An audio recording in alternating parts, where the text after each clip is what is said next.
Boa tarde, Ana Pescaia. Boa tarde, João Pedro Messener. Hoje vamos falar sobre um livro que tem um título muito curioso: A quem pertence a linha do horizonte. Estamos a falar da Palestina. Então, isto é uma pergunta com resposta. Quando hoje o que está, aparentemente, a Palestina está num beco sem saída. Uhum.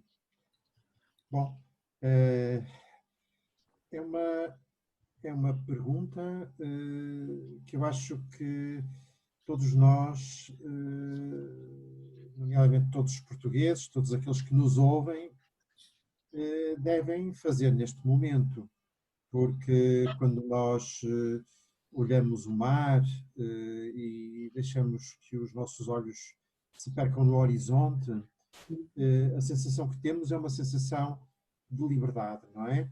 E de que aquele horizonte, onde eventualmente o sol se vai pôr mais tarde, não é? É, de certa forma, um símbolo da nossa própria liberdade. Pois uma coisa que sempre me afligiu a mim foi o facto de pensar nos palestinos que vivem no território de Gaza, que é um Uhum. território há muitos anos confinado e, de alguma maneira, cercado pelo exército de Israel, pelo governo de Israel, e essas pessoas que vivem em Gaza, ou seja, que vivem à beira-mar, e que, inclusive, desse mar podiam fazer uma das bases da sua economia, através da pesca, Uhum. nomeadamente, não têm essa liberdade, porque o mar de Gaza é um mar vigiado pela Marinha, pelo Exército de Israel, e os palestinos de Gaza não têm a liberdade, por exemplo, de pescar no mar de Gaza para lá de um certo limite considerado razoável pelo Exército de Israel, não é? E, portanto, daí a pergunta a quem pertence a linha do horizonte, uma pergunta que nós Uhum. fazemos a nós próprios, mas que em Gaza, quem a faça, acaba por ter uma resposta dramática, não é? Uma resposta eh, que lhe exige uma alteração da situação. Sim.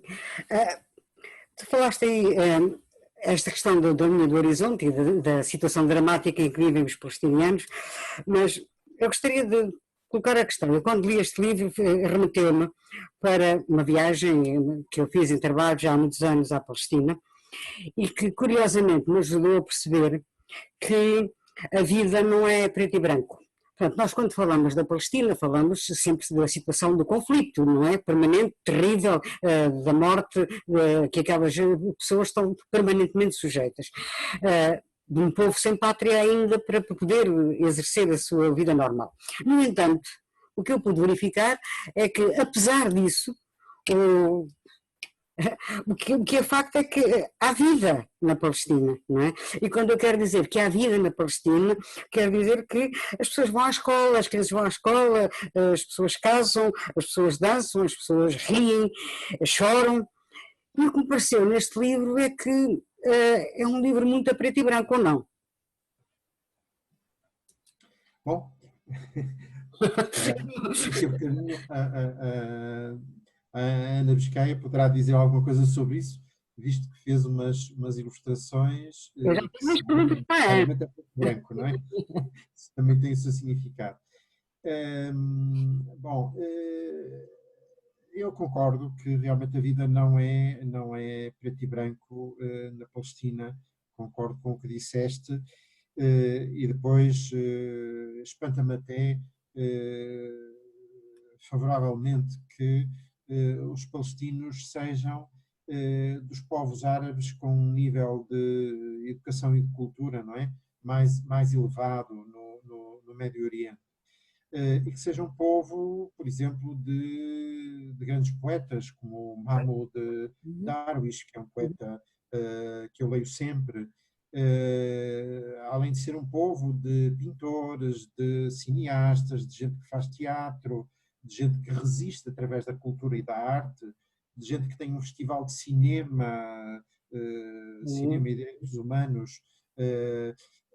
Portanto, realmente a vida não é a preto e branco.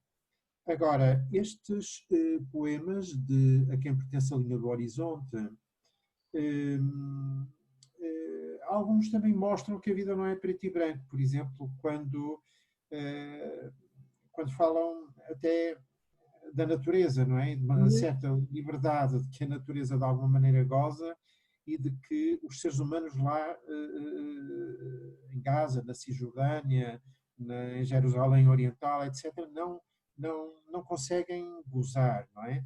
E depois é um povo que sonha, é um povo que ama as árvores, as oliveiras, e que poderia e que tinha um território seu que foi ocupado, onde a vida, mais uma vez, não era a preto e branco, mas que foi, a partir de determinada altura, tornada muito mais a preto e branco do que aquilo que era, não é? Por Uhum. força, digamos, de uma ocupação trágica e legítima e que provocou, como sabemos, a expulsão de centenas de milhares de pessoas, não é? A partir do final dos anos 40, que provocou logo aí cerca de 15 mil pessoas mortas, não é? Nesse momento em que foi fundado o Estado de Israel e que até hoje, portanto, vem acumulando, enfim, um cortejo, passa a expressão, de mortos, de mutilados, de feridos, não é? Que é interminável. E, portanto, é natural que esse aspecto trágico que o mundo tem que conhecer esteja também expresso nesses poemas. Não sei o que é que Facilita há. muito, não é? Agora, para a Ana, e citando um dos poemas do livro, quem, cercado em terra própria, não deixará na mão florir a pedra. Como é que é ilustrar a dor de um povo, Ana? Que desafio é este? Bom, o desafio é sempre dado pelo texto, não é? E o texto diz coisas que nós conhecemos, que não sabemos como é, mas que nós sabemos que existem. A questão da intifada é uma coisa que diz respeito àquele povo, não é? E a questão de ter pedras nas mãos para se defenderem de um exército fortíssimo, em termos visuais, é uma das coisas. Foi um dos desenhos que eu mais repliquei no livro, que eu fiz mais vezes. Uhum. Mãos com pedras dentro delas, ou com pedras a florescerem nas mãos, como se, como se eles nascessem já com elas dentro delas, não é? Ou que se fosse possível plantar uma pedra numa mão, por exemplo. E uma pessoa vê isso quando, quando vê documentários sobre a Palestina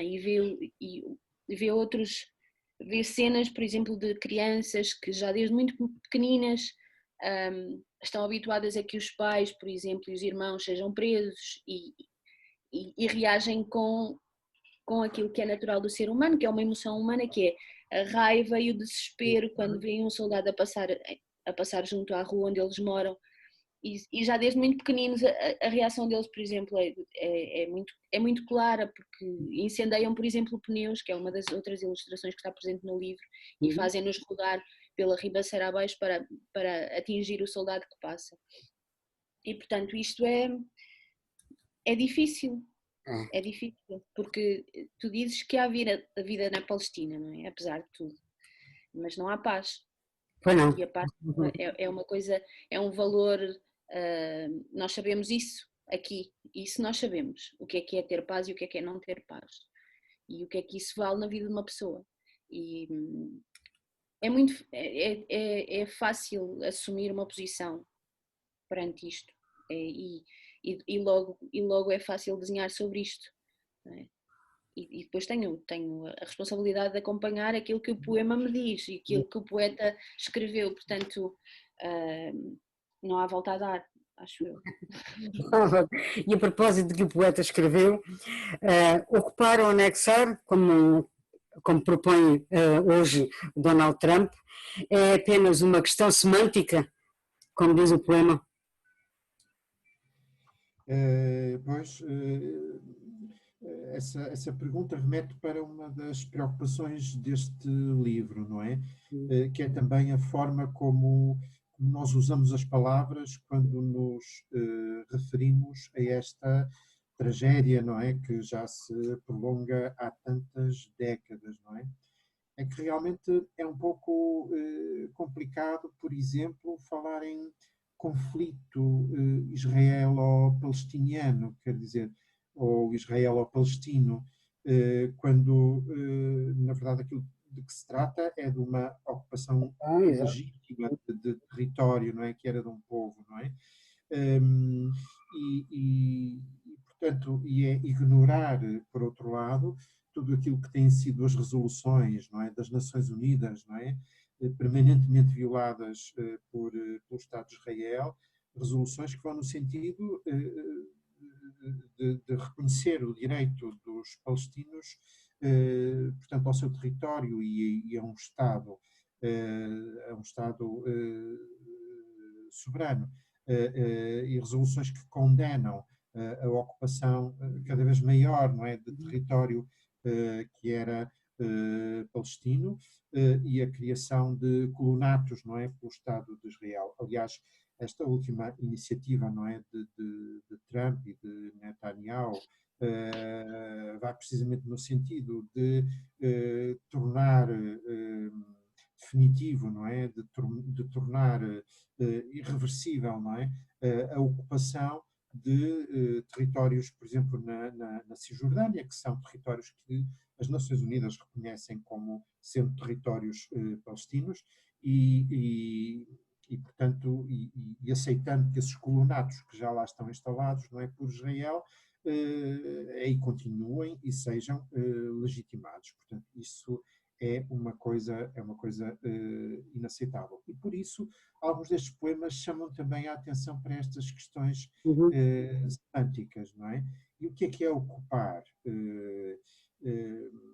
Ocupar pode ter um sentido menos forte ou pode ter um sentido mais forte, não é? No caso da Palestina, tem um sentido fortíssimo, não é? Tem um sentido fortíssimo precisamente porque na Palestina a vida não é preto e branco, a ocupação significou também tentativa, e em muitos casos conseguida, como é óbvio, de rasura da memória, rasura, portanto, de um passado, rasura de uma história, como diz um dos poemas, da crónica, digamos assim, que existia Exato. sobre a vida naquela região, não é? Nós sabemos, por exemplo, que houve muitas aldeias palestinas que foram completamente devastadas e foram apagadas, por assim dizer, do mapa. O próprio nome foi apagado, não é? A terra intencionalmente cobriu as pedras, as paredes, os campos, as zonas de cultivo, não é? Para que não houvesse memória de que alguma vez As ali árvores foram existiu. arrasadas, as próprias Arrasado. árvores foram arrasadas, árvores milenárias, como oliveiras, não é? Que é uma das realidades mais chocantes da Palestina. Sem dúvida. Uhum. Eu lembro-me, por exemplo, de ver um documentário, um documentário, documentário sobre isso, sobre uma aldeia que tinha sido arrasada e que tinha sido apagada do mapa e que mais tarde tinha sido redescoberta, não é? Redescoberta, não é? E começou-se a reconstruir a memória disso. Por isso estes poemas falam também de questões às vezes de questões de semântica, não é? Assim como dizem coisas como que os animais têm liberdade de circulação, não é? Para os animais não existem fronteiras, não é? Nós filmes, por exemplo, que nos mostram os ursos que vivem, os pequenos ursos pardos que vivem na Galiza, não é? E que Sim. estão a começar a passar a fronteira Mas com vamos Portugal. por isso. Exato, e já andam ali nos Jerez, portanto já há sinais da presença deles nos Jerez. Qualquer dia nós vamos ter outra vez alguns docinhos, não é, no Jerez. Bom, é extraordinário pensar, não é, como a noção de fronteira, lá está, que aqui até é sistematicamente violada, apesar de tudo, mas com essa noção de fronteira, não é, tem um significado violento, não é, e cruel, no caso, Uhum. de Israel e da Palestina, não é?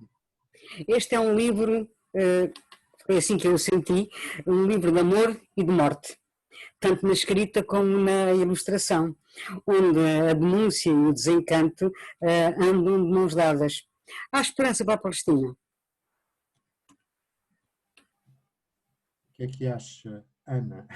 Acho que sim, acho que sim. Acho que sim, claramente. Não pode não haver esperança para um povo que luta e resiste daquela maneira. Não é? Apesar de tudo, apesar de ser um país comido, não é? Há um país que come outro. Esta ideia de haver uma espécie de um verme que vem e que come o nosso território e que ocupa de facto o nosso espaço. É uma questão de espaço. Deixarmos de ter espaço, deixarem de ter espaço eles, mas eles são, provavelmente, se eu me lembro, provavelmente o povo mais resistente e lutador do mundo. Na minha, quando eu penso naquilo que lhes acontece, não Uhum. é? E como eles se levantam, e como eles cantam, e como eles escrevem, a poesia deles é incrível, incrível, e diz-nos isso mesmo. E quem foi à Palestina e lá trabalhou e conheceu lá pessoas, toda a gente diz isso, que é incrível, Admirar essa capacidade. como as pessoas resistem. Uhum. E portanto eu acho que enquanto houver este poder de resistência e este poder de luta, porque é de facto uma injustiça brutal, não é? É uma ocupação, é um genocídio e é mesmo muito injusto, uma grande injustiça deste mundo. Quer dizer, obviamente que tem que haver esperança, porque se não houver esperança, como é que vai ser? O que é que acontece? A morte. Estas pessoas não podem. O que eu quero dizer é que eu acho que quem engendra estes planos não pode sair vencedor. Não pode. Não acredito nisso. Embora eu saiba que as pessoas têm de facto muita força e que as forças são altamente desiguais. Mas eu não acredito na vitória das pessoas que são mais injustas e mais podres também, não é? Não acredito nisso, de alguma maneira. Eu acho que sim, eu acho que há esperança para a Palestina, tem que haver. De certo Eu modo, também acho. desculpa, de certo modo ela já respondeu, eu já te dou a palavra também a ti, a pergunta que eu tinha a seguir, que é uma pergunta para os dois, enquanto criadores, não é? A morte é a certeza mais certa lá onde a vida insiste em continuar. Como é que vocês perspectivam o futuro para a Palestina? Bom, eu raramente tenho conhecido um povo com uma tal capacidade de resiliência e de resistência, não é? Como o povo palestino. E isto torna-se tanto mais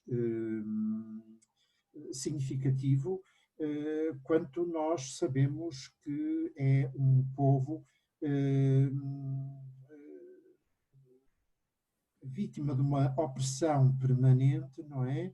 E não é um povo enorme, digamos assim, em termos populacionais, quando comparado com outros, não é? E, no entanto, revela essa capacidade de resistência. Há uma coisa que me impressiona particularmente no caso da Palestina e que está refletido também neste livro, que é uma resistência que começa muito cedo.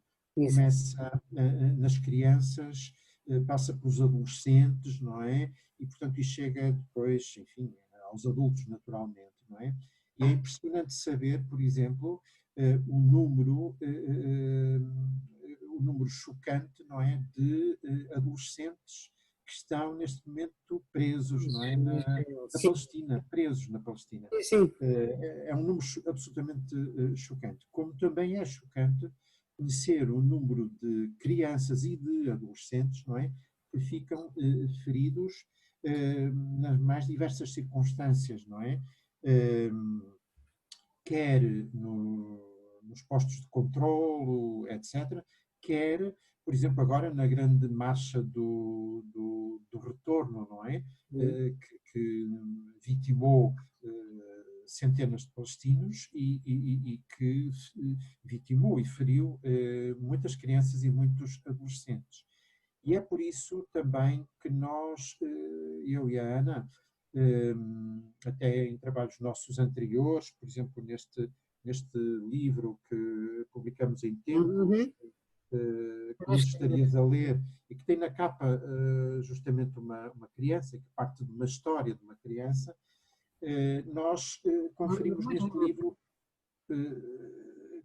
livro importância às meninas e aos meninos, não é?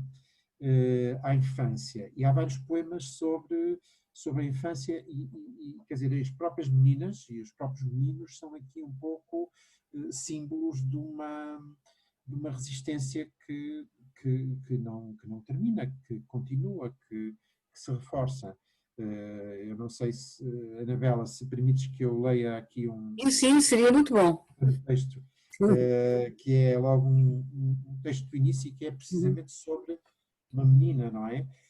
E que responde um pouco a essa tua pergunta, se há esperança para a Palestina. O texto diz: uma menina, quereríamos talvez falar dos peixes e das redes, de um veleiro ao largo de Gaza, falar de trigo, de figos e pistácios e até dos cardos sábios. Quereríamos talvez falar de alperces, de azeitonas, de palmeiras e folhas de oliveira, falar de pomares de laranjeiras, do fino e peregrino império da água. Quereríamos talvez falar da escola, do mercado, do hospital, da oficina, falar de praças, de templos, de jardins, de um porto de mar. Mas só nos resta aprender com uma menina, esta menina com seus seios em botão, que chega dos confins da memória e crava uma bandeira rubra e preta, branca e verde num montículo de pedras e poeira. Bom, portanto, esta menina é um símbolo desta esperança, não é? Desta esperança. E é também o poema é um pouco também um espetáculo daquela primeira pergunta que tu fazias, não é? Em forma de espetáculo, ou seja, é a ideia de que a vida realmente na Palestina não é a preto e branco, há muita coisa, não é? E queria-se construir uma pátria, não é? Com uma economia própria, com uma soberania própria, não é? Com uma agricultura própria, não é? Com uma pesca própria, com as suas oficinas, os seus hospitais, as suas escolas, não é? Os seus portos de mar, não é? E a existência de uma menina que continua com uma bandeira preta, branca e rubra e verde na mão enfim, digamos, é a vanguarda desse Sim, espetáculo, não é? a mensagem é uma metáfora muito importante. Ana, com que traços é que tu perspectivas o futuro O futuro, da Palestina? o futuro da Palestina. Eu acho que já respondi isso um bocadinho na resposta Sim. que dei antes.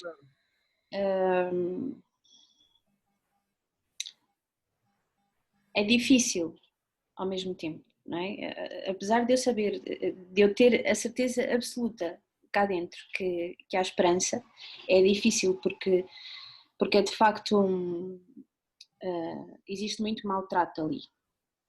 Mas eu acho que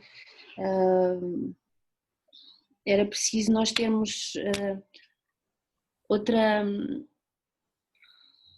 forma de vida, não é? Porque eu acho que o futuro da Palestina é feito pelos próprios pelas próprias pessoas que vivem naquele território, antes de mais e sobretudo, mas eu acho que tudo influi na ordem do mundo, não é?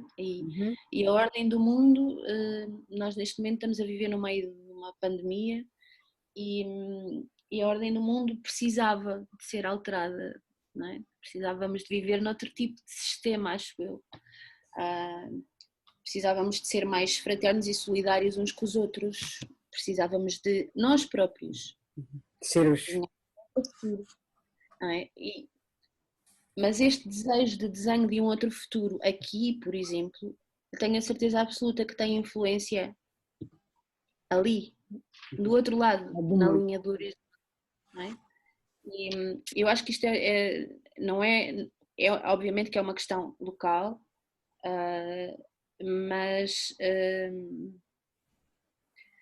tem que ver com os senhores do mundo, porque isto é uma eu penso sempre na questão dos pobres e dos ricos, não é? E quando nós pensamos na Palestina e em Israel, esta questão é muito presente e muito premente, não é? Portanto, tem que haver, o mundo tem que ser há necessidade de um maior equilíbrio entre as coisas. E eu penso que o futuro da Palestina depende também do futuro dos outros sítios e lugares do mundo, acho eu. Tudo influi, como disse a Ana, este livro certamente também vai influir. Parabéns pelo livro, parabéns aos dois pelo vosso trabalho. Até à próxima.